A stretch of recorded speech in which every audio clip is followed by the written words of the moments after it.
Pemirsa, Anda kembali di Metro Pagi Prime Time. Industri tekstil Indonesia tengah diterjang badai. Puluhan pabrik terpaksa tutup dan puluhan ribu karyawan terkena PHK. Usut punya usut, salah satu alasannya adalah karena gempuran baju impor yang membanjiri pasar dalam negeri. Lalu mengapa hal ini bisa terjadi dan apa yang harus dilakukan pemerintah?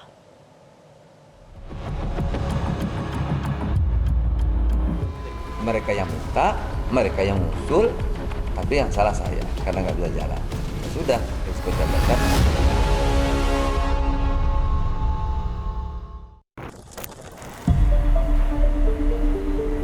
Industri tekstil di Indonesia akhir-akhir ini tampaknya tengah lesu.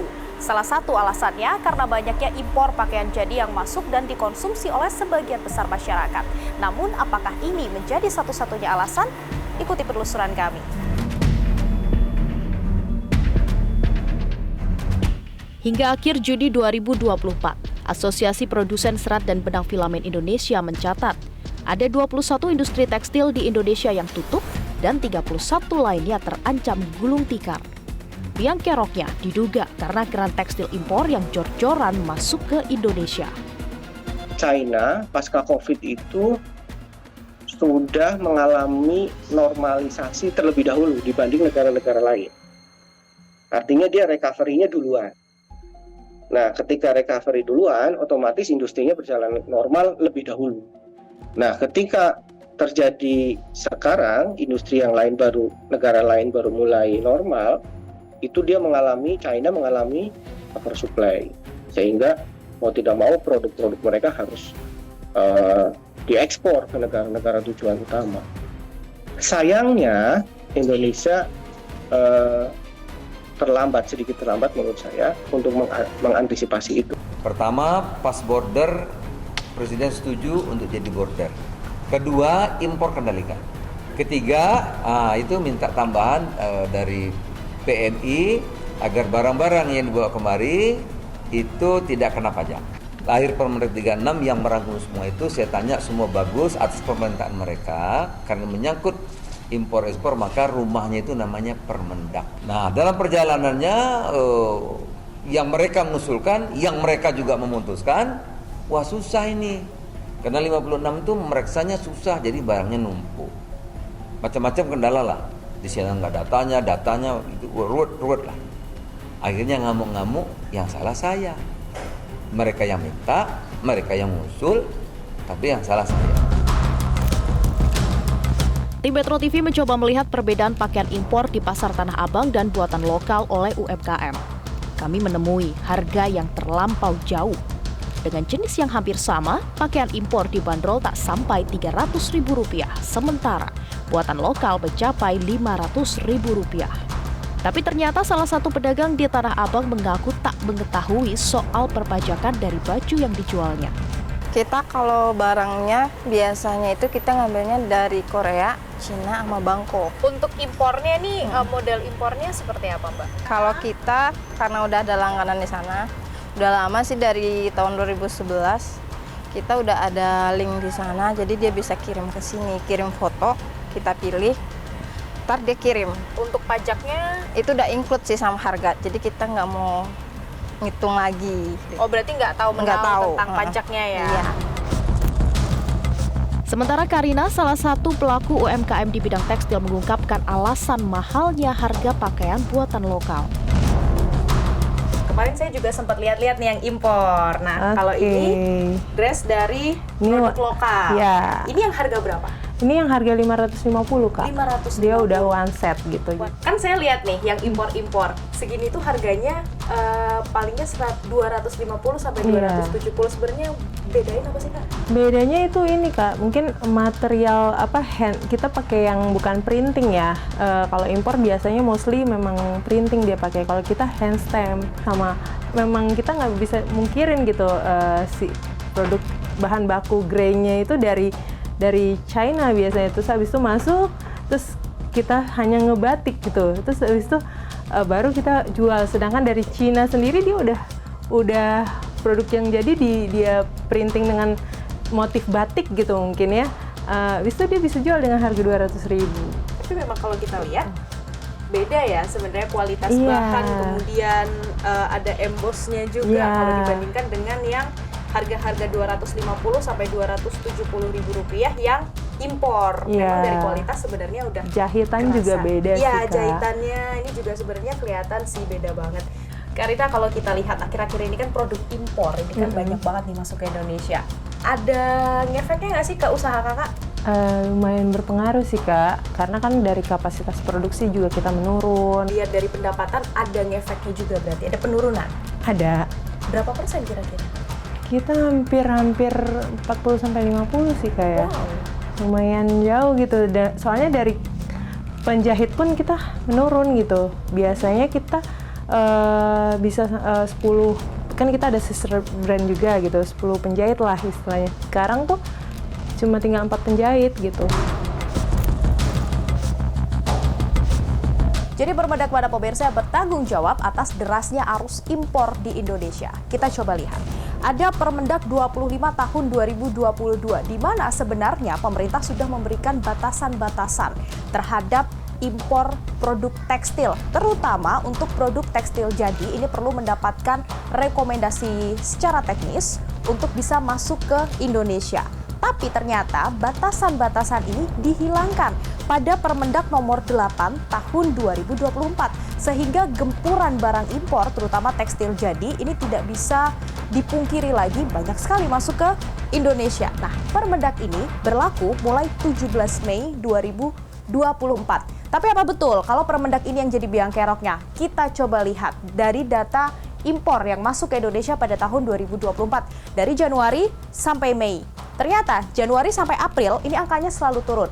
Tapi begitu Mei angkanya naik drastis. Nah, ini setelah Permendak tersebut diberlakukan. Tidak hanya itu, ternyata impor ilegal ini juga perlu digarisbawahi oleh pemerintah. Kita coba lihat pemirsa. Ada selisih data impor dari Cina ke Indonesia. Kalau dari data BPS, ini menunjukkan angka 520,29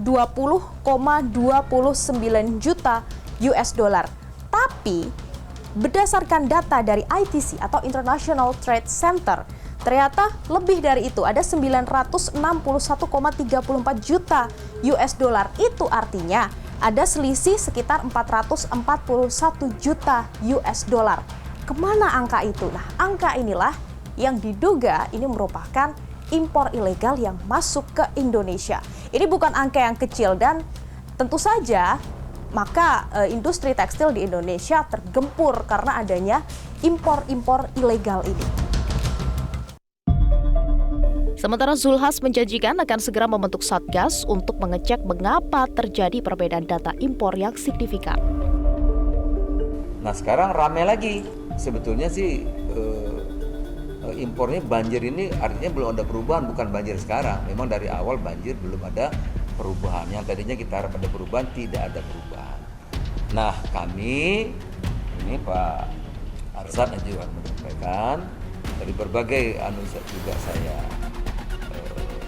diskusi, ketemulah ada persamaan. Yang kita temukan itu apa? Data impor kita kalau dari luar dengan data impor kita yang ada di dalam negeri bedanya jauh. Nah, rupanya inilah yang kita ingin cari, di mana ini anunya, di mana salahnya. Oleh karena itu kami sudah sepakat ya akan bikin satgas untuk nanti bareng-bareng. Pertama kita akan melakukan cek lapangan. Benar nggak barang itu yang ilegal itu banyak? Kita akan lihat nanti seperti apa ya. Kemudian nanti mungkin sudah lama produk ini AS number yang disalahgunakan itu seperti apa juga kita akan cek juga ya. Pertama yang harus dilakukan pemerintah adalah lindungi market lokal kita dari impor. Artinya gini, 270 juta ini dengan market yang begitu besar itu harusnya terisi oleh produk dalam negeri. Jangan dibiarkan head to head berantem dengan bersaing dengan China, produk China. Jelas tidak mungkin tanpa ada proteksi pemerintah. Nah, kalau untuk yang ekspor itu terutama banyak sih treatmentnya, tetapi paling penting memastikan bahwa Indonesia memiliki perjanjian kerjasama yang bagus dengan negara-negara potensial, kemudian penguatan supply chain baik lokal maupun luar negeri, peningkatan SDM dan teknologi. Pemerintah Indonesia perlu segera menangani masalah impor yang ternyata menjadi biang kerok lesunya industri tekstil di Indonesia. Jangan sampai karya-karya anak bangsa dikalahkan dan dijajah oleh produk-produk luar negeri. Dari Jakarta, Tim Liputan Metro TV.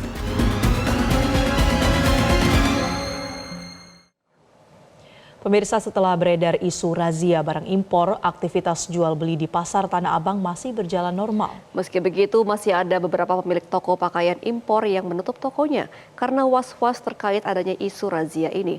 Untuk mengetahui selengkapnya, berikut laporan dari jurnalis Metro TV Fadila Syarafina untuk Anda.